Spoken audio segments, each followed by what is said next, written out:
Bismillahirrahmanirrahim. Assalamualaikum warahmatullahi wabarakatuh. Bismillah, walhamdulillah, wassalatu wassalamu ala rasulillah. Qala al-muallif rahimahullah. Pertanyaan ke-8. Ada berapa syarat-syarat ibadah? Ibadah memiliki 3 syarat. Pertama, tekad yang jujur, yang mana ia merupakan syarat terwujudnya ibadah. Kedua, niat yang ikhlas. Ketiga, sesuai. Ada berapa syarat-syarat ibadah? Ibadah memiliki 3 syarat. Pertama, tekad yang jujur, yang mana ia merupakan syarat terwujudnya ibadah. Kedua, niat yang ikhlas. Ketiga, sesuai dengan syariat yang telah diperintahkan oleh Allah, sehingga hanya syariat itu yang menjadi landasan agamanya. Kedua syarat terakhir ini adalah syarat diterimanya ibadah. Pertanyaan ke-9. Apa yang dimaksud dengan tekad yang jujur? Artinya adalah tidak bermalas-malasan dan tidak bersantai-santai, serta mengerahkan segala potensi agar perbuatan seseorang bersesuaian dengan ucapannya. Allah Azza wa Jalla berfirman, A'udzubillahi minasyaitonirrajim, Ya ayyuhalladzina amanu lima taquluna ma la taf'alun, kabura maqtan 'indallahi an taqulu ma la taf'alun. Wahai orang-orang yang beriman, mengapa kalian mengatakan apa yang tidak kalian kerjakan? Amat besar kebencian di sisi Allah bahwa kalian mengatakan apa-apa yang tidak kalian kerjakan. Quran surat As-Saff ayat 2-3.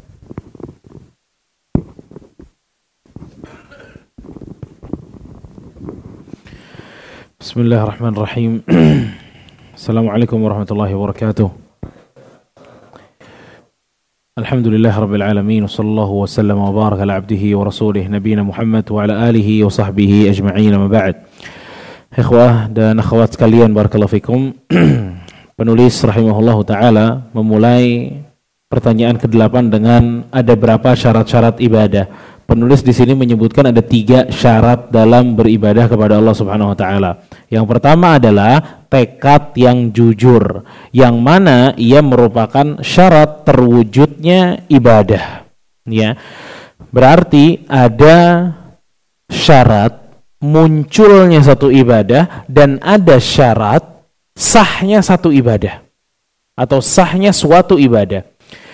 Syaratnya kata penulis 3. Pertama tekad, yang kedua ikhlas, yang ketiga ittiba, mengikuti Nabi SAW. Kalau syarat yang pertama, tekad yang jujur ini bukan syarat sah suatu ibadah, tapi syarat terwujudnya suatu ibadah. Sebab munculnya satu perbuatan itu dengan apa? Karena ada tekad. Ya, makanya yang pertama itu kata penulis rahimahullah adalah tekad yang jujur, niat yang ikhlas, dan yang ketiga adalah sesuai dengan syariat. Di pertanyaan ke-9, penulis mengatakan apa yang dimaksud dengan tekad yang jujur?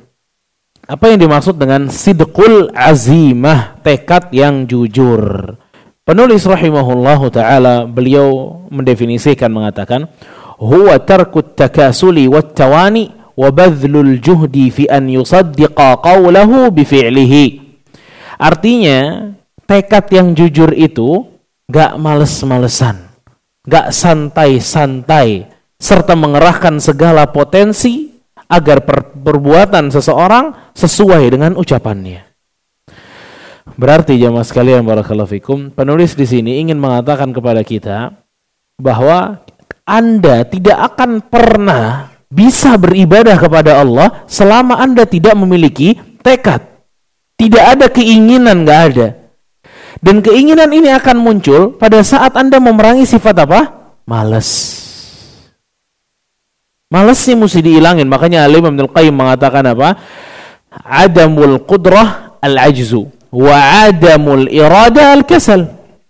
Kalau tidak berkemampuan namanya lemah. Kalau nggak ada kemampuan namanya apa? Al-ajzu, lemah. Al-ajzu artinya apa? Lemah. Tapi kalau nggak ada keinginan namanya apa? Kasal. Males. Berarti orang malas itu bukan nggak mampu, dia mampu, tapi dia nggak jalani. Makanya beberapa para muhaqqiqin menafsirkan atau mendefinisikan malas itu seperti itu. Malas atau beratnya seseorang melakukan suatu ketaatan padahal mampu. Beratnya seseorang, ya, enggannya seseorang, malasnya seseorang melakukan ketaatan padahal apa? Mampu. Ini dia. Ini namanya apa? Malas. Dan ini ternyata kata beliau penulis Hafidz Al-Hakami rahimahullah, ini yang bisa munculin ibadah kita ya ini. Tekad, kita ada keseriusan dalam beribadah, kita ada keinginan dalam ibadah. Kalau tekad itu nggak ada, nggak bakal muncul ibadah. Itu maksud penulis. Dan agar tekad Anda muncul itu, Anda harus menyisihkan atau menyembelih sifat apa? Malas. Ya, makanya naudzubillah, ini sifat malas dan sifat ajiz tadi, nggak ada kemampuan. Ya, itu dua sifat yang Rasul kerap berlindung dari sifat tersebut. Allahumma inni a'udzubika minal kasali wal ajzi. Ya, ya Allah, aku berlindung dari sifat malas dan sifat apa? Lemah. Ya, karena orang malas itu nggak suka dibilang pemalas. Nggak ada orang suka dipuji pemalas, nggak ada. Biasanya para ulama mengambil momen ini sebagai apa? Malas itu tercela, cukup tercela karena orang yang paling malas benci dibilang pemalas. Sama sebagaimana tercelanya sifat apa? Bodoh. Orang paling bodoh nggak suka dibilang orang bodoh. Ya cukup, itu sifat cukup tercela. Pada saat seseorang yang mestinya disifati dengan itu, dia juga ogah, nggak mau. Ya, itu sifat yang cukup tercela. Sama dengan sifat apa? Sifat malas. Ya, sama dengan sifat malas. Makanya barakallahu fikum jamaah, kita kalau ngomongin sifat malas, ya macam-macam kemalasan itu ada pada manusia. Malas mikir, malas gerak. Ya, ada kalau laki-laki, suami, ya, malas kerja, malas cari uang. Yang istri malas jaga rumah, malas bersih-bersih, malas urusin anak. Ya, ini macam-macam kemalasan ini. Dan ikhwatah barakallahu fikum, ada satu ayat di dalam Al-Quran, tepatnya surat An-Nisa, ya, ayat 146,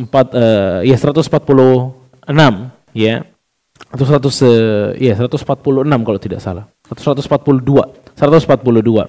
di mana Allah Subhanahu wa taala berfirman, innal munafiqina yukhadi'una Allah wa huwa khadi'uhum wa idza qamu ila salati qamu kusala yura'una an-nasa wa la yadhkuruna Allah illa qalila. Allah bilang, ya, orang-orang munafik itu paling suka nipu Allah. Ya, main-main sama Allah. Dan Allah mengatakan apa? Dan orang-orang munafik itu kalau salatnya dengan rasa apa? Malas. Yura'una an-nas, dia pengen salat itu hanya sekedar dilihat oleh orang saya salat. Dia pengen datang pengajian, cuma pengen disebut orang ini datang pengajian, di absen aja sama orang. Ya, yura'una an-nas wa la yadhkurunallaha illa qalila, dan tidaklah mengingat Allah kecuali sedikit. Dari sini jamaah sekalian, Al-Imam Ibnu Al-Qayyim rahimahullahu taala dalam kitab As-Shalah wa Hukmu Tarikuha, tentang bukunya tentang masalah salat, Al-Imam Ibnu Al-Qayyim menyebutkan salatnya orang munafik ada 6 sifat. Salatnya orang munafik itu di dalamnya ada 6 sifat. Salatnya orang munafik di dalamnya ada 6 sifat.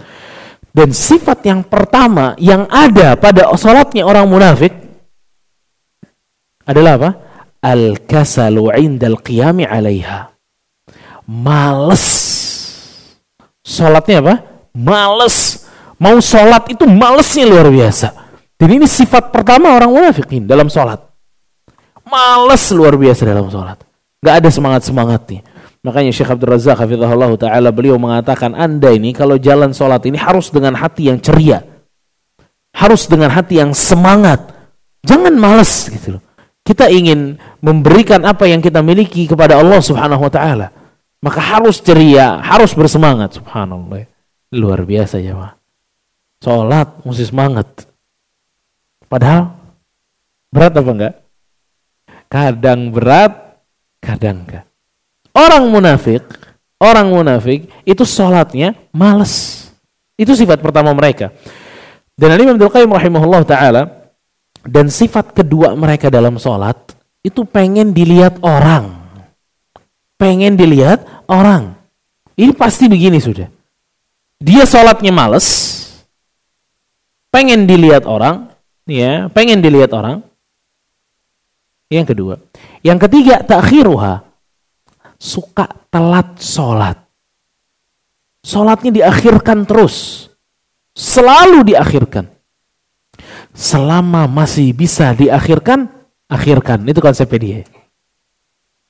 Kalau kaum muslimin, kaum mukminin kan beda. Selama dia mampu untuk sholat di awal waktu, maka dia akan sholat di awal waktu.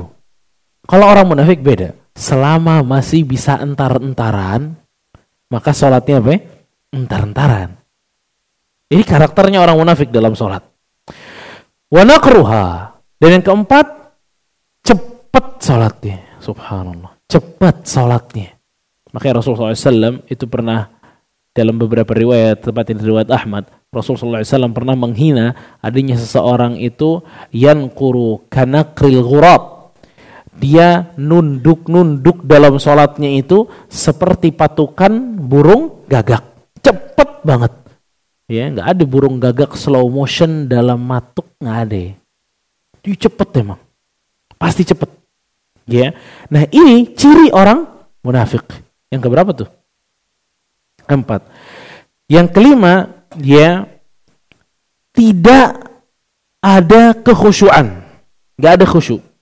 Ya, salatnya tidak memiliki apa? Kekhusyuan. Sedikit mengingat Allahnya sedikit. Nggak ada kekhusyuan dalam salatnya memang. Ya, ini ciri orang munafik dalam salatnya. Dan yang keenam, ya, kata Ibnu Qayyim rahimahullah, takhalluf 'anil jamaah. Nggak suka salat berjamaah di masjid. Nggak suka salat berjamaah di masjid. Ya, ini 6 sifat kata Ibnu Qayyim rahimahullah taala yang ada pada salatnya orang munafik. Dan yang pertama apa tadi?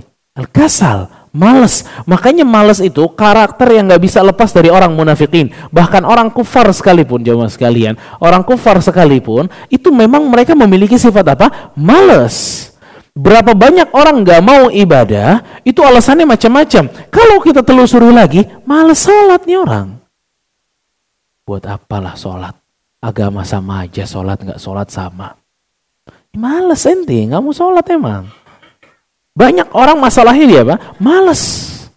Makanya salah satu mufassirin, lupa siapa, dia mengatakan wal iman itu nasy'ah, iman itu nasyid, ya, bukan nasy'ah. Iman itu nasyid, menjadikan kita rajin. Wal kufur, dan kekufuran menjadikan kita malas. Subhanallah. Emang iya. Kalau kita perhatiin kehidupan orang mukmin, Allah nggak pengen orang mukmin ini memiliki satu faragh, satu kesempatan untuk nganggur-nganggur, enggak. Ya, dari pagi udah ada sholat subuh, dilanjutin dengan zikir, dilanjutin dengan sholat duha, disuruh kerja, zuhur, sholat, istirahat, ada waktu makan, kemudian dia bisa kerja lagi, waktu asar dia sholat asar, dia zikir, dia ngaji, terus setiap hari kayak gitu. Emang konsep seorang muslim ini nggak ada nganggur, nggak ada males-malesan, nggak ada. Ya, maka pada saat penulis mengatakan di sini, orang yang punya tekad dan ini akhirnya munculnya ibadah, itu dia mesti habisin dulu sifat malesnya. Ya, dia mesti lawan sifat malas, ya akhi barakallahu fikum. Manusia emang males. Siapa yang nggak pengen nyender-nyender aja? Semua mau di rumah, nyantai-nyantai, ya ngopi aja, ngeteh aja, seneng-seneng aja, nggak mau ibadah, nggak mau ke masjid, nggak mau ngaji. Semua emang mau kayak gitu. Tapi di sini Allah Subhanahu wa taala membenci perkara tersebut. Allah inginnya kita datang ke masjid. Allah nggak mau kita malas, nggak mau. Jamaah barakallahu fikum. Ini sekarang yang kita baca bukunya siapa, jamaah? Siapa penulisnya? Syekh siapa? Hafidh Al-Hakami. Ya kan? Syekh Hafidh Al-Hakami. Ini Syekh Hafidh Al-Hakami dulu dia punya pilihan untuk diam aja di rumah atau keluar menuntut ilmu, dakwah, nulis, itu pilihan dia dulu. Ternyata dia milih apa? Dia milih nggak malas. Makanya sampai sekarang namanya bisa disebutin di Al-Fatah. Al-Imam Ibnu Qayyim rahimahullah ta'ala, di waktunya dia juga punya pilihan. Mau nyantai aja di rumah, atau saya keluar mencari ilmu, atau saya nulis, atau saya baca. Itu pilihan dia. Syekhul Islam Ibnu Taimiyah rahimahullah ta'ala, kenapa bisa jadi Syekhul Islam? Kenapa bisa sampai jihad dan lain sebagainya? Pada saat dia pilih jihad, dia juga ada pilihan untuk bermalas-malasan, ada. Tapi semuanya dilawan. Syekh Muhammad bin Abdul Wahhab rahimahullah ta'ala, dia juga punya pilihan untuk tidak keluar bersusah payah dalam berdakwah, atau dia ingin malas-malasan. Dia pilih berdakwah kepada Allah subhanahu wa ta'ala. Dan lihat pilihannya begitu tepat. Jadi yang punya kesempatan malas-malesan itu bukan cuma kita. Semuanya punya kesempatan untuk malas-malesan. Tapi ya, dipakai apa enggak? Kuotanya itu dipakai sekarang apa enggak? Kenapa Anda bilang kuotanya mesti dipakai sekarang atau enggak? Al-Imam Muslim rahimahullah ta'ala dalam kitab sahihnya berisi ribuan hadis, beliau tidak menyebutkan perkataan satu tabi'in atau satu ulama, tidak, kecuali di satu tempat, dan itu perkataan Yahya bin Katsir rahimahullah ta'ala. Apa? La yanalul ilmi birahatil jasad. Gak bakal dapat ilmu seseorang yang malas-malasan. Subhanallah. Yang kerjaannya nyantai-nyantai doang. Tuh bayangin ya. Imam Muslim punya kitab sahih, itu berisi ribuan hadis. Cuma satu diselipin kalimat dari seorang ulama. Cuma satu dari ribuan perkataan Rasul, satu aja diselipin sama dia. Dan perkataannya itu, la yunalal ilmi birahatil jasad. Tidak bisa dapat ilmu seseorang yang nyantai-nyantai, malas-malesan. Allahu Akbar. Ini kalau enggak omongan ini dalam dan berharga, gak bakal dimasukin dalam Sahih Muslim ya akhi. Banyak perkataan yang tidak dimasukkan oleh Imam Muslim di situ. Padahal perkataan salaf kita tahu semuanya zahab, mutiara, emas. Tapi yang dimasukin satu itu aja. Ini menandakan bahwa Imam Muslim melihat ini konsep yang begitu besar. Ya, makanya Ibnu Qayyim rahimahullah, beliau menyebutkan, ya, siapa yang suka malas-malesan di sini di dunia, fatathu rahah, dia akan atau dia tidak akan mendapatkan rasa santai di akhirat nanti. Siapa yang hobinya di dunia ini emang nyantai aja, malas-malesan aja, di akhirat nggak bisa dia malas-malesan. Tapi yang di sini rajin, di akhirat santai. Ini luar biasa jemaah sekalian. Allah bayar, ya, rajinnya kita yang mungkin berapa tahun sih gitu loh, dibayar dengan selama-lamanya. Allahu Akbar. Ini merupakan pemberian yang cukup besar dari Allah Subhanahu wa taala, ya. Dan ini penulis, ya, beliau memasukkan tekad yang jujur, ya, merupakan salah satu dari syarat ibadah. Itu juga diambil dari Al-Imam Ibnu Qayyim rahimahullah dalam kitabnya Al-Fawaid. Ya, sepertinya seperti itu.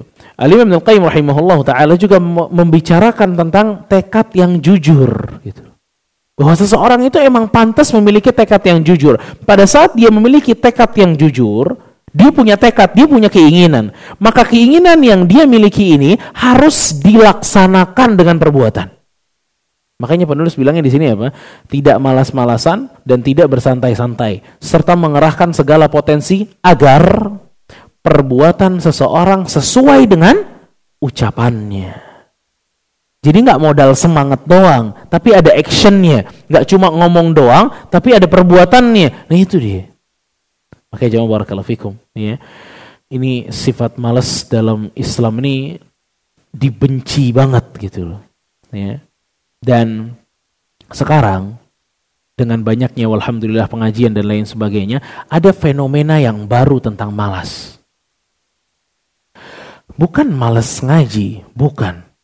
Yang terhina dalam Islam itu bukan hanya malas ibadah, bukan. Malas dalam melakukan kewajiban duniawi juga terhina. Ada orang-orang rajin ngaji tapi malas kerja. Rajin ngaji tapi malas apa? Malas kerja. Ini terhina di mata para salaf. Ibnu Mas'ud radhiyallahu taala anhu, ya, Syekh Hasan, masyhur Hasan hafizahullah ta'ala, beliau pernah menyebutkan bahwa Ibnu Mas'ud ini pernah kagum dengan seorang pemuda yang sangat menjaga kesolehan dirinya. Pada saat ditanya, amalnya apa? Ente bisnis apa? Ente kerja apa? Dia bilang, la, ma indi. Enggak ada. Saya nggak ada pekerjaan. Fasaqata fi aini, kata Ibnu Mas'ud. Maka ya, kedudukan orang ini di hadapan saya hilang, kata Ibnu Mas'ud. Udah kagum-kagum, begitu ditanya bisnisnya apa, kerjanya itu apa, dibilang nggak ada, nggak bisa. Lihat. Jadi jawab barakallahu fikum, jangan mentang-mentang suka ngaji, akhirnya malas kerja. Sama, ini sama di semua aspek bahkan. Ya, suami nggak mentang-mentang suka ngaji, kemudian urusan rumahnya terbengkalai. Perempuan sama, nggak mentang-mentang suka ngaji, ima dia baca buku, atau dia dengar dari YouTube, atau dia datang ke kajian, kemudian apa yang diwajibkan baginya terbengkalai. Enggak, males ngerjain rapi-rapi rumah, males. Enggak boleh kayak gini. Ya, ada memang tipe yang seperti ini, gitu loh. Rajinnya ngaji, di yang hal-hal lain enggak bisa. Agama enggak dibuat seperti itu oleh Allah. Waktu Salman Al-Farisi radhiyallahu taala anhu pergi mengunjungi saudaranya Abu Darda radhiyallahu anhu, dan begitu datang ke rumah Abu Darda, Salman bertemu dengan siapa? Dengan istrinya Abu Darda, Ummu Darda radhiyallahu anha. Namun tipe atau gayanya Ummu Darda ini dekil, enggak seperti seorang istri lagi menunggu suaminya pulang dari kerja. Apa kata Salman? Amutabadzilah ya Ummu Darda. Dekil amat, kata Salman. Apa kata Ummu Darda? Inna akhak la yuridu dunya. Saudaramu tuh udah nggak kepengen dunia udah. Kalau siang puasa, kalau malam tahajud. Jadi istrinya nggak pernah dicolek. Istrinya itu nggak pernah dicolek, jemaah. Ibadah. Siang sambil puasa kerja, kalau pulang juga puasa. Nggak pernah dicolek istrinya. Akhirnya Salman memutuskan untuk menunggu Abu Darda pulang ke rumah. Begitu Abu Darda pulang ke rumah dan melihat Salman Al-Farisi, wah senang Abu Darda. Saudaranya datang. Begitu datang, dia bilang marhaban ya Salman dan seterusnya. Abu Darda bikinin makanan buat Salman. Dibikinin makanan buat Salman, disuguhkan di hadapan Salman. Dan Salman tahu Abu Darda puasa. Ayo kita makan, kata Salman. La akul, kata Abu Darda. Saya enggak, saya puasa. Kul, kata Salman. Enggak, kamu makan. Kata Abu Darda, enggak, saya puasa. Saya enggak bakal makan sampai kamu makan. Akhirnya batal puasanya. Batal makan. Akhirnya Salman bilang, saya boleh nginep di sini. Wah, Abu Darda menyambut dengan bahagia. Tentu, silahkan nginep di sini sama saya. Di waktu tidur setelah Isya, pada saat Salman ya, mungkin kalau kita bilang udah rebaan gitu ya, udah pada rebaan, udah mulai berbaring, Abu Darda mau sholat gitu. Tahan Salman, tidur Salman. Nggak usah sholat, tidur Salman. Tidur Abu Darda. Di pertengahan malam yang kedua, bangun lagi Abu Darda, mau sholat. Ditarik lagi sama Salman, tidur kata Salman. Tidur. Di sepertiga malam terakhir baru mereka berdua bangun dan mereka bertahajud. Setelah tahajud, azan subuh, mereka ingin pergi ke masjid. Salman menasihati Abu Darda, mengatakan, ya Abu Darda, inna li rabbika 'alaika haqqa. Wahai Abu Darda, Allah punya hak terhadap dirimu. Wa inna li nafsika 'alaika haqqa. Tapi jangan lupa, diri kamu juga punya hak. Wa inna li zaujika 'alaika haqqa, dan istri kamu juga punya hak. Dalam riwayat yang lain, wa inna li dhaifika 'alaika haqqa, dan tamu kamu juga punya hak. Fa'ti kulli dzi haqqin haqqa, maka berikanlah setiap hal-hal tersebut hak-haknya. Subhanallah. Ini luar biasa aja. Ngadu Abu Darda ke Rasul. Ya Rasulullah, saya begini, Salman begini, dan saya terakhir dinasehati nama Salman begini dan begitu. Apa respon Rasulullah SAW? Sadaqa Salman, benar Salman. Inna li rabbika 'alaika haqqa. Allah punya hak, diri kamu punya hak, istri kamu punya hak. Fa'ti kulli dzi haqqin haqqa, maka berikan setiap dari mereka hak-haknya. Allahu Akbar. Luar biasa, azim jemaah ini. Ini konsep besar dalam Islam ini. Gimana enggak? Berarti Allah enggak nyuruh kita emang 24 jam sholat terus. Enggak. Ente ada tanggungan apa? Kerjakan tanggungan tersebut. Ya. Dalam riwayat, dalam hadis ya, inna min asyarrin nas, orang yang paling terburuk itu salah satunya apa? An yudayyi'a ma ya'ul, pada saat dia tidak memberikan atau tidak bertanggung jawab dengan orang yang ada di bawahnya. Gitu loh. Jadi maksud saya barakallahu fikum, yang istri jadilah penuntut ilmu dan istri. Kalau dia ibu, jadilah ibu yang penuntut ilmu. Kita mau apa kayak kita gitu, suami, bapak, ibu, nenek, kakek, jiwa penuntut ilmu gak bisa hilang dari seorang muslim, gak boleh. Dia harus haus sama ilmu, harus haus memang. Tapi jangan lupa Anda juga punya hak lain gitu loh. Jangan Anda semangat ilmu tapi malas dengan kewajiban yang lain. Lalu ilmu Anda ini taruh di apa? Padahal Islam datang itu hablum minallah wa hablum minan nas. Dua-duanya ada. Ibadah kepada Allah ada, hubungan kepada manusia juga ada gitu loh. Dan ini Islam kayak gini jalannya. Tabarakallahu fikum. Hatta ya. Tadi ya, fenomena banyaknya anak-anak muda terutama ya, itu yang rajin ngaji tapi malas kerja. Rajin ngaji malas kerja. Kalau rajin ngaji, rajin kerja, ini zen. Pas. Rasulullah SAW dalam riwayat Ahmad mengatakan, idza qamatil qiyamah, itu dengar luar biasa Rasul bilang. Kalau hari kiamat terjadi, wa fi yadi ahadikum fasilah, dan di tangan kalian masih memegang bibit tanaman, falyughrisha, tanam kata Rasul. Tanamin udah. Maksudnya apa sih? Kerja sampai detik terakhir. Kerja, bibit, kerja usaha kamu. Dari situ kamu bisa mendapatkan makanan kan? Ini hari kiamat, idza qamatil qiyamah, hadis riwayat Ahmad. Hadis sahih riwayat Ahmad. Idza qamatil qiyamah, hari kiamat terjadi. Wa fi yadi ahadikum fasila, dan di tangan kalian ada apa? Bibit tanaman. Falyughrisha, ditanam. Yani kerja kamu sampai detik terakhir tuh. Jadi maksud saya, kerja di dalam Islam itu tidak tercela. Yang tercela kerja, urusan ibadah kalah, itu tercela. Tapi seseorang harus berjalan. Makanya Imam Sufyan Ats-Tsauri rahimahullahu taala, beliau pernah lewat, di depan dia ada sekelompok orang gitu loh ya. Di Masjidil Haram. Ma yujlisakum? Ngapain kalian duduk di sini? Kata Tsauri. Kata mereka, madza nasna'? Kamu nanya kita ngapain? Kita di Masjidil Haram loh ini. Ini Sufyan Ats-Tsauri melihat mereka itu di jam-jam yang biasanya orang kerja. Ini orang kok nggak kerja, ngumpul lagi di situ. Apa kata Sufyan Ats-Tsauri rahimahullahu taala?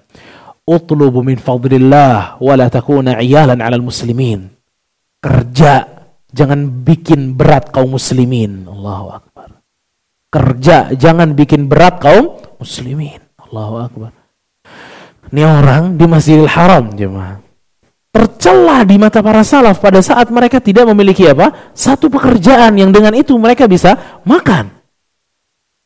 Inna khaira amalikum, sesungguhnya sebaik-baik pekerjaan kalian, inna khairi ta'amikum, sebaik-baiknya makanan kalian, itu hasil dari pekerjaan tangan kalian sendiri. Bukan dari minta-minta, bukan. Dari kerja. Saya menjelaskan ini sengaja agar kita tidak terpaku bahwa kemalasan yang tercela dalam agama itu kemalasan dalam ibadah aja. Enggak.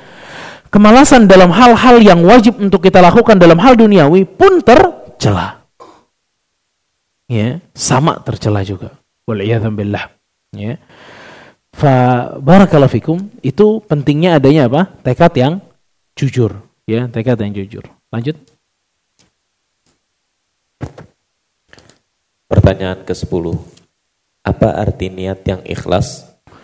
Yakni agar tujuan dari seluruh ucapan dan perbuatan seorang hamba, yang lahir maupun yang batin, semata-mata mengharap wajah Allah Ta'ala.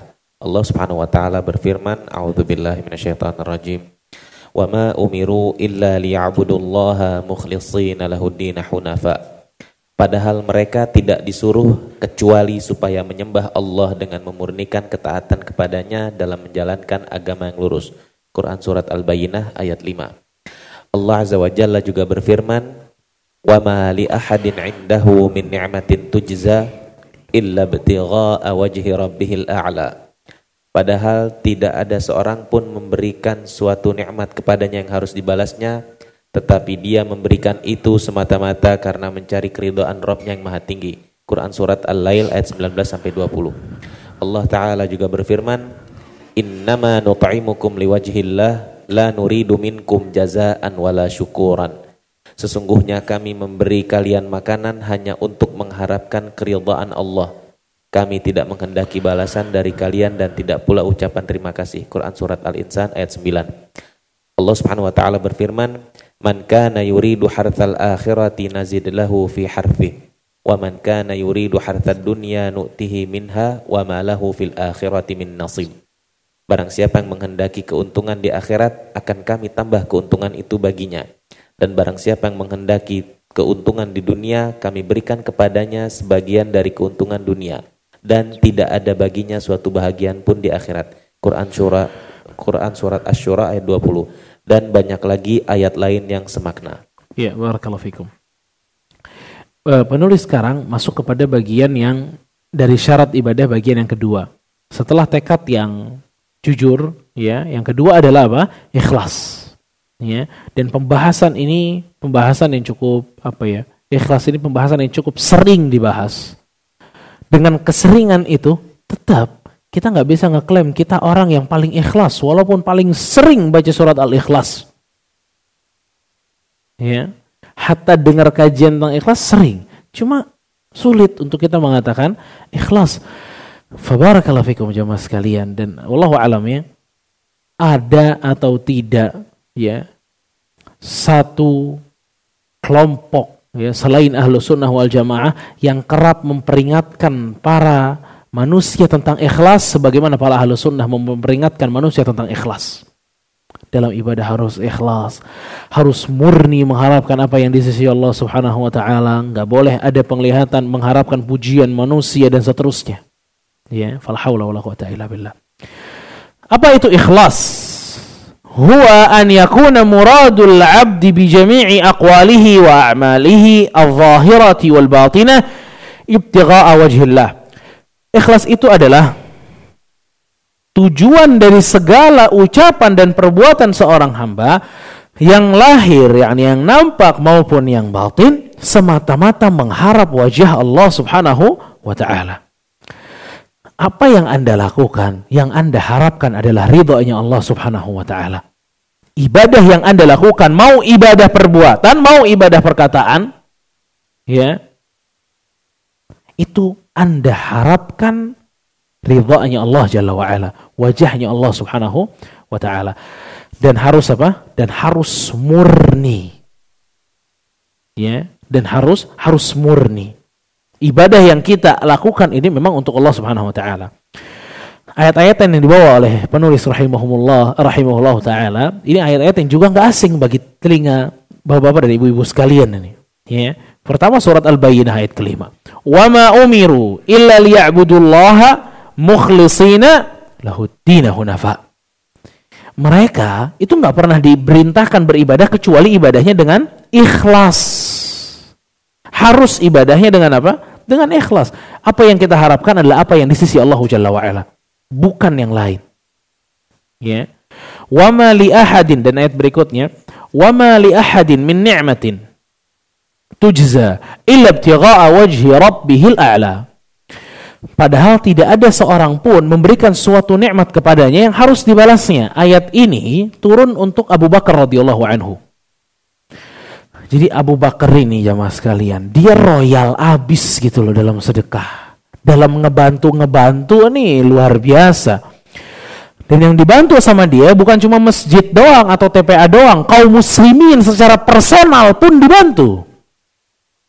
Waktu Aisyah difitnah dan yang ikut memfitnah Aisyah atau menyebarkan isu Aisyah berzina itu Mistah.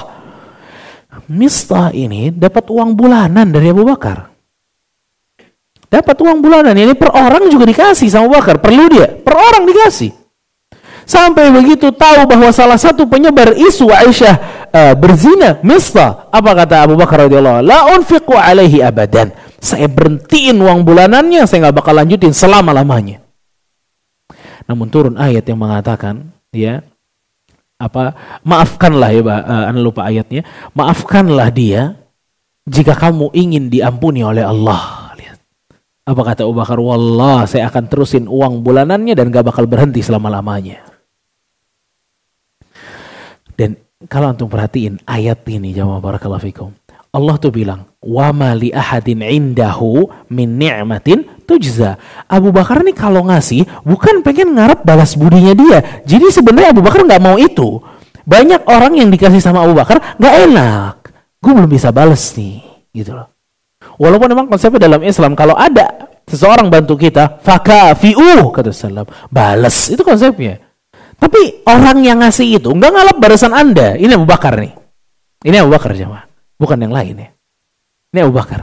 Kalau sedekah ke orang, itu nggak pernah ngarep apapun dari orang tersebut. Allahu Akbar. Ini ikhlas ya. Kita aja mau minjemin duit ke orang, itu kadang-kadang niatnya macam-macam. Biar gue kalau nggak punya duit, dia minjemin gue juga. Ya kan? Ini nggak ikhlas yang gini nih. Berarti dia pengen apa? Pengen dunia, balasannya dunia aja. Selain dunia, nanti aja, akhirat nanti aja. Nanti kenapa baik sama dia? Ya, agar dia baik juga sama saya. Ini hal-hal seperti ini nggak ada di Abu Bakar. Abu Bakar radhiyallahu anhu kalau berbuat baik lillah. Jadi bukan cuma salatnya, zakatnya yang lillah, puasanya yang lillah, muamalah sama manusia juga lillah. Ngasih orang juga lillah. Wa ma li ahadin indahu min ni'matin tujza illa ibtigha'a wajhi rabbihil a'la. Dan Allah yang bilang karena dia menginginkan apa yang ada di sisi Allah, dia enggak harapin balasan kalian. Makanya antum juga familiar dengan hadis di mana Abu Bakar menginfakkan seluruh hartanya, ya kan? Umar sebelumnya separuh hartanya. Makanya juga Anda sering katakan bahwa ada orang mendengar hadis ini dia ikut berinfak seluruh hartanya. Besoknya enggak kaya. Besoknya susah-susah juga. Sampai dia bilang, Ustaz kenapa Anda enggak kaya ya? Padahal udah ikutin jejaknya Abu Bakar.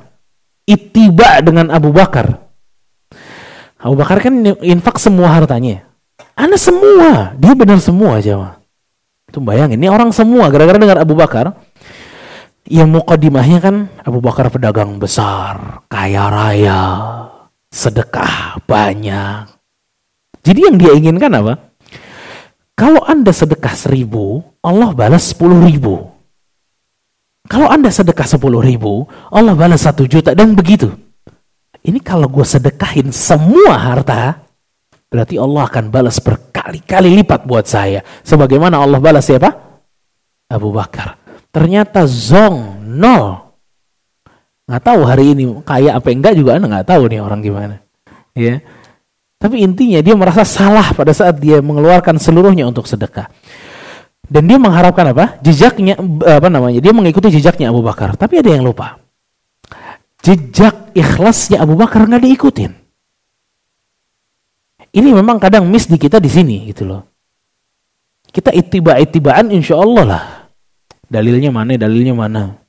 Pasti kan? Cuma dalam ibadah nih itiba juga nggak dengan apa yang ada dalam hati Rasulullah SAW. Ikhlas kepada Allah. Abu Bakar waktu menyumbang ini, Abu Bakar nggak pernah pikirin gue besok dapat 10 juta dari Allah. Nggak ada. Bukan itu tujuan Abu Bakar. Tujuan Abu Bakar adalah apa yang ada di sisi Allah Jalla wa'ala. Surga, udah.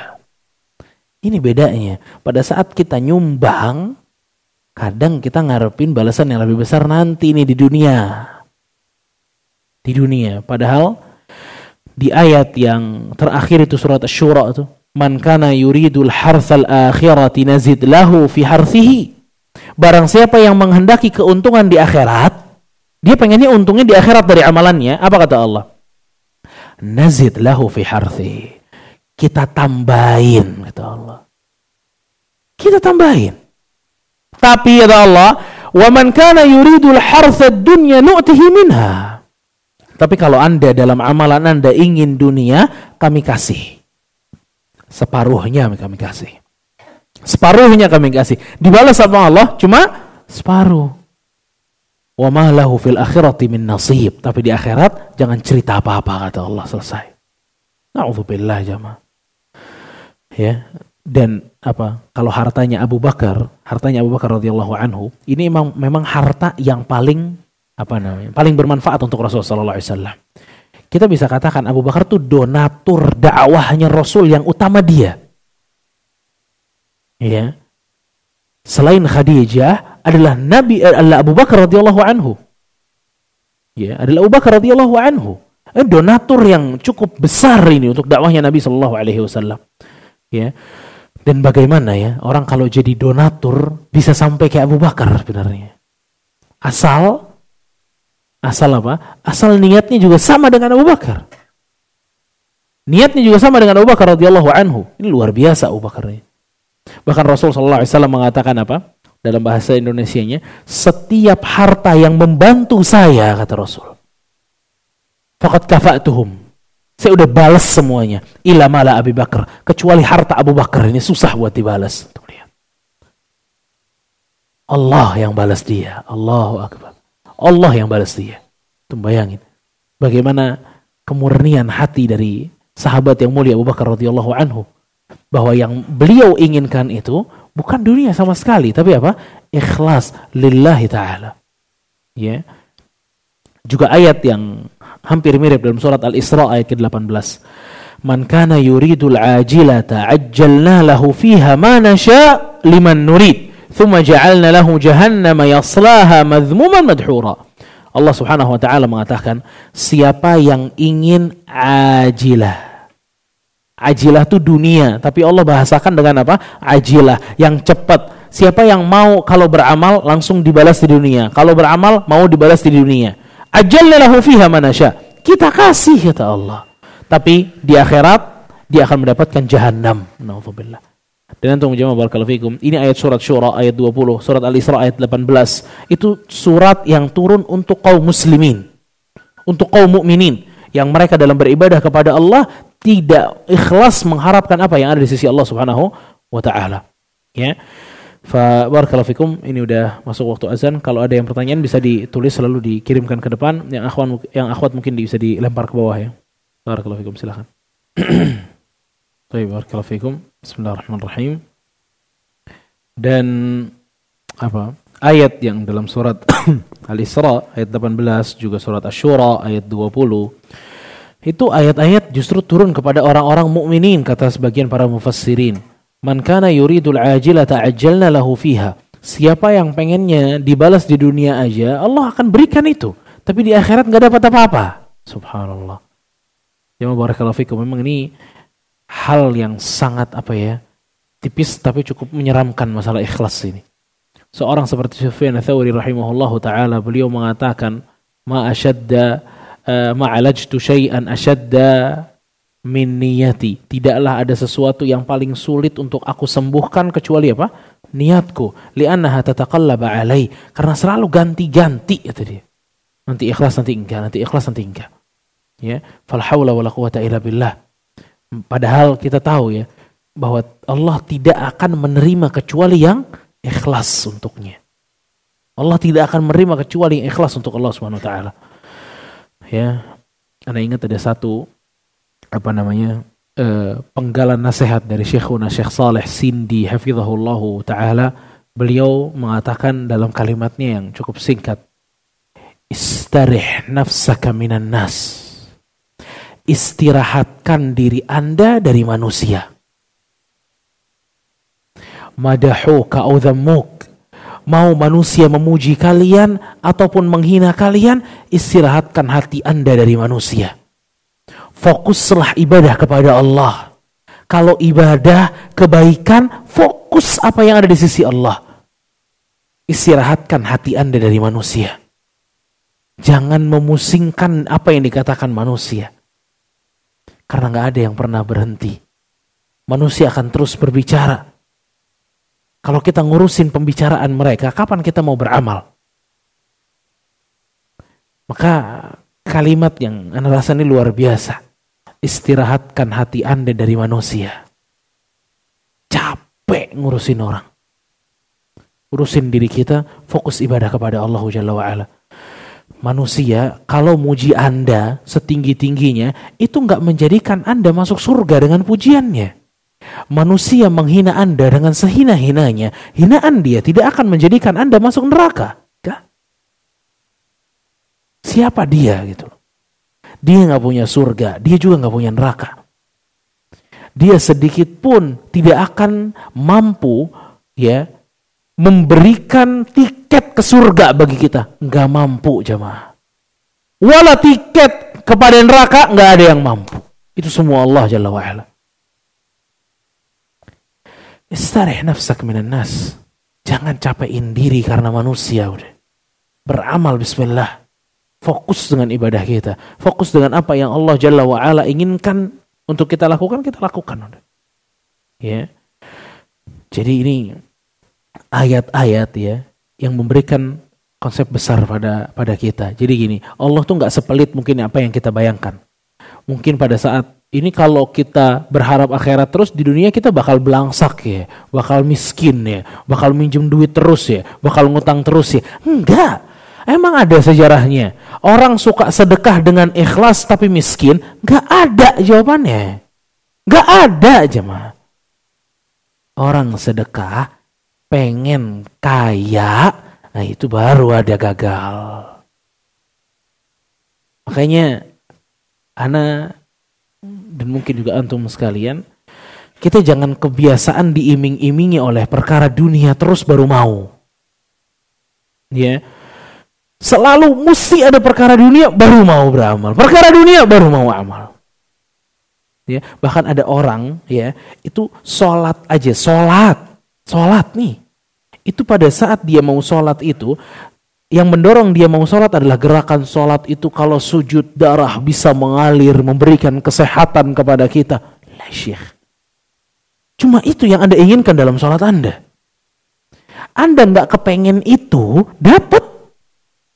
Anda nggak pengen sehat itu, gara-gara kita sujud, aliran darah mengalir dan lain sebagainya. Anda ingin surganya Allah, dapatkan itu, gitu loh. Ini nggak berubah gitu loh. Maka barakallahu fikum jamaah sekalian, biasakan kita beramal untuk apa yang ada di sisi Allah. Nggak usah khawatir dengan dunia. Wallah, kita bermuamalah dengan Allah, Rabb pemilik langit dan bumi. Allah nggak sepelit apa yang ada di bayangan kita, bahwa Allah akan mengganjar kita dengan surga. Abadan, enggak kayak gitu. Allah akan mengganjar kita di dunia, Allah akan mengganjar kita di akhirat. Bukankah sabda Rasulullah SAW yang mengatakan, man asbaha wa akhiratu hammah, siapa yang bangun pagi dan pikirannya adalah akhiratnya, jama'allahu syamlah, Allah rapihin urusannya, wa ja'ala ghinahu fi qalbi, dan Allah jadikan hatinya kaya. Allahu akbar. Allah rapihin urusannya dan hatinya apa? Kaya. Jadi yang diberikan sama Allah itu bukan hanya keadaan dia nanti di akhirat, tapi di dunia bakal dapat. Tapi kalau Anda mikirin cuma dunia tok, di akhirat nggak dapat, gitu udah. Oke, na'udzubillah jamaah sekalian. Kita banyak waktu buat kerja buat dunia gitu loh. Masa hatta ibadah juga kita kasihnya buat dunia. Hatta sedekah itu juga buat dunia. Hatta nyumbang donatur jadi donatur itu untuk dunia. Semuanya untuk dunia. Fama baqiya lillah. Terus apa yang disisakan untuk Allah? Apa yang kita berikan kepada Allah? Kalau nanti kita di hadapan Allah Subhanahu wa taala, apa amal yang bisa kita banggakan di hadapan Allah? Kalau semuanya urusannya buat dunia. Mau sholat karena dunia, mau puasa karena buat sehat, udah itu aja. Apa yang buat Allahnya mana gitu loh. Ini umur kita habis urusin dunia. Hatta ibadah sampai jadi dunia, na'udzubillah. Ya. Fabarakallahu fikum, dari Abu Bakar kita belajar sama sekalian. Dia nggak pengen dunia. Dalam amalannya dia pengen ridhonya Allah Jalla wa'ala. Ini luar biasa. Ini ikhlas kepada Allah Subhanahu wa taala. Semoga Allah memberikan kita taufik. Baik, ini ada beberapa pertanyaan masuk. Ya. Iya. Mohon nasihat. Kami yang lebih yakin dengan meminjamkan kepada orang yang sudah diperkirakan dia bisa kembalikan, daripada meminjamkan Allah yang punya bumi dan langit. Allahu Akbar. Tuh dengar pertanyaannya. Dengar ya? Jadi dia minjemin duit ke orang tuh lebih mudah. Karena tahu 2 bulan bakal dibalikin. Tapi minjem ke Allah berat. Padahal saya tahu Allah punya langit dan bumi. Allahu Akbar. Lihat. Ini pertanyaan luar biasa. Dan ini keadaan kita emang. nggak tahu gimana, padahal mestinya kita lebih percaya kepada Allah Jalla wa'ala. Iya kan? Man dzalladzi yaqridu Allah qardan hasanan fayudha'ifahu lahu. Siapa yang minjemin sesuatu kepada Allah, Allah lipat gandakan. Dan pelipat gandaan ini bukan riba haram, ini enggak. Ini halal, nikmat, rahmat dan sebagainya. Ya, maka jamaah barakallahu fikum. Ya, ayat yang mengatakan bahwa orang-orang yang telah wafat ingin dikembalikan ke dunia dan keinginan mereka apa? Bersedekah. Ya. Dan sedekah itu akan memadamkan api kemarahannya Allah Subhanahu wa taala. Jamaah barakallahu fikum, ada satu orang di Saudi, itu Syekh, kita bilangnya Syekh Al-Utair. Nih kalau di sini ada anak Jamiah Islamiyah biasanya tahu. Kalau ada anak Universitas Islam Madinah biasanya nggak asing dengan satu nama ini, Al-Utair. Syekh Al-Utair ini gimana mau asing di antara kita? Kalau kerjaannya ngasih duit setiap bulan. Wah, itu dipuji habis. Ya. Setiap bulan itu kalau nggak salah ingat ya, ada 200 sampai 300 real dia kasih kepada, dia maunya kepada seluruh mahasiswa. Yang itu mahasiswa belasan ribu gitu loh. Ya mungkin yang datang sama dia akhirnya ribuan aja. Tapi ini setiap bulan cuma. Dia keluarin gitu loh. Buat mahasiswa fisabilillah. Buat talib ilm. Hidup di sana. Dan Anda gak pernah dengar sejarah dia terus miskin gara-gara itu. Gak pernah. Punya gedung itu, punya gedung ini di Saudi. Ajib. Gak pernah gara-gara seringnya dia ngasih mahasiswa. Dan dia itu bukan ngasih itu doang, per bulan doang, enggak. Nanti waktu haji dia menyiapkan apa? Bis-bis, ya, kemah-kemah.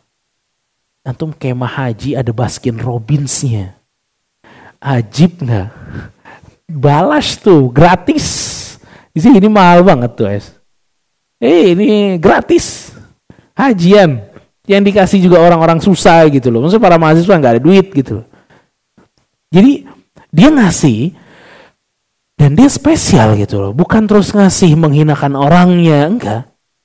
Gitu loh. Dan orang-orang seperti ini itu masih banyak gitu loh. Dan saya nggak pernah dengar kemudian dia miskin, nggak pernah. Kalau antum takutnya miskin, nggak pernah dia, nggak pernah dengar. Ya, fala haula wala quwwata illa billah. Gimana janji Allah salah, kan nggak mungkin. Ya, nggak mungkin. Bahkan keluarga Syekh Abdul Razak itu memiliki kedermawanan untuk mahasiswa Indonesia di Madinah. Dia suka ngasih uang per bulan untuk para mutazawijin, mahasiswa-mahasiswa yang punya tanggungan di Indonesia, istri atau anak. Dikasih sama dia per bulan buat istri sama anak di Indonesia. Lihat tuh. Ya, kita nggak pernah dengar dia miskin tuh, nggak pernah gitu loh. Masya Allah, ini luar biasa gitu loh. Ini contoh-contoh yang cukup agung lah. Ya, itu real di hadapan kita, dan sekarang juga mungkin antum punya cerita masing-masing tentang itu, gitu loh. Ya, maka apa yang diberikan kepada Allah Subhanahu Wa Taala, selama itu ikhlas, maka akan dikembalikan oleh Allah Subhanahu Wa Taala. Bahkan jamaah, ya, pada saat ada seorang Bani Israel yang minta pinjaman sekitar 5.000 dinar atau dirham, lupaan, kepada salah satu temannya. Begitu dipinjemin, waktu balikinnya tanggal misalnya 28 Agustus misalnya. Oke, tayyib, 28 Agustus. Dia pindah, dia berdagang di pulau yang satu lagi, ya. Dia dagang, udah dapat yang mesti dia balikin, uangnya udah dapat, perdagangannya lancar, dia harus balikin tanggal 28 Agustus, ya. Itu tanggal 26 dia udah nyari-nyari kapal lagi untuk balik ke pulau temannya. Tapi dari tanggal 26 kapal ini nggak muncul-muncul, nggak ada nih kapal. Hadisnya di Sahih Bukhari. Ini nggak muncul-muncul. Dia bingung gimana, ya. Sedangkan waktu dia bikin akad pinjaman itu, sang temennya yang minjemin duitnya bilang, ini kamu yang menjadi saksi bagi akad kita siapa? Saksi kita Allah, kata dia. Saksi kita Allah. Penjaminnya siapa? Yang jamin saya bakal bayar Allah. Yang jamin saya bakal bayar tuh Allah udah. Allah pasti ngasih saya buat bayar ini karena saya jujur gitu loh. Husnudzan kepada Allah Subhanahu wa taala dan tawakal begitu besar. Akhirnya di tanggal 27, ya. H-1 dia harus balikin duitnya, dia nggak dapat kapal cuma. Akhirnya dia ambil satu kayu ya, di pesisir laut, dia bolongin kayunya, dia tulis surat bahwa ini dari temanmu, ini uangmu, ya saya nggak dapat kapal. Dia masukin sama duitnya. Antum tahu lautan, dia jalanin kayunya itu, ya dia bilang, Astaudiukallah, aku titipkan ini kepada Allah, kata dia. Dan antum tahu di sana di pulau satu lagi, temennya emang setiap hari itu ke pesisir laut ngambilin kayu. Diambil kayu tuh hari, diambil setiap kayu ada, dia buat kayu bakar. Sampai ada satu kayu yang dia buka, ternyata ada uang dan suratnya. Ya, ini cerita bukan dongeng, ini cerita beneran ini. Rasul yang ceritain. Dia dapetin ternyata itu uangnya dan itu ada suratnya. Sampai akhirnya beberapa hari kemudian temannya baru bisa, ya, dan datang kepada temannya, dia bilang, nih duit saya, kemarin saya nggak dapat kapal. Dia pikir nggak sampai, kata teman yang udah terima, udah Allah udah membayar hutangmu, tadi lihat. Ini orang ngutang jujur karena Allah bisa balikin, sedekah. Masa Allah nggak bakal ngasih yang lebih besar? Allah bakal ngasih yang lebih besar, dunia dan akhirat bakal ngasih yang lebih besar. Yang penting apa? Jujur kepada Allah. Jujur kepada Allah. Jadi ini orang, kalau antum ngutang pengen bisa balikin, yang jujur pengen bayar. Ada orang ngutang emang dari awal nggak mau bayar. Ini orang enggak nih, ini orang ngutang emang mau bayar gitu loh. Ya, fala haula wala quwwata illa billah. Apakah termasuk tidak ikhlas ketika kita mengharap apa-apa yang Allah janjikan tentang dunia ketika kita beramal? Selama ada hadisnya bahwa itu ada manfaat dunia, maka boleh untuk diharapkan. Seperti panjang umur. Ya, siapa yang suka bersilaturahmi maka akan panjang umurnya, misalnya. Itu boleh berarti. Ya, itu boleh kita mengharapkan, itu boleh. Bagaimana agar rezeki kita dicukupkan seperti burung, pergi pagi pulang sore dalam keadaan kenyang? Dan apakah bekerja sampai malam itu tercela? Ya, untuk mencukupi diri agar tidak meminta-minta. Fabarakallahu fikum. Ini kuncinya burung ini jamaah sekalian, itu bertawakal kepada Allah Subhanahu wa taala.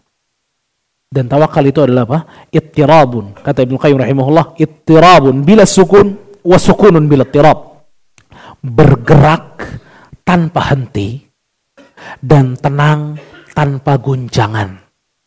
Bergerak tanpa henti dan tenang tanpa guncangan. Apa maksudnya? Bergerak tanpa henti itu usaha terus. Usaha terus, ini tawakal yang sahih. Usaha terus, bila sukun, nggak pakai berhenti. Wasukun, dan setelah Anda usaha, tenang. Tanpa terguncang. Hati Anda nggak berguncang. Hati Anda bersandar kepada Allah Subhanahu wa taala, itu tawakal. Kerja, usaha, ya, sesuai dengan porsinya, ya, dan tawakal kepada Allah. Apakah malam hari kerja tercela? Tergantung. Kalau antum pas dapat waktu malam, ya gimana lagi? Ya, tapi saya mau kerja 1 harian full, tercela. Enggak, Allah enggak ada kewajiban kita 1 harian full untuk bekerja, enggak.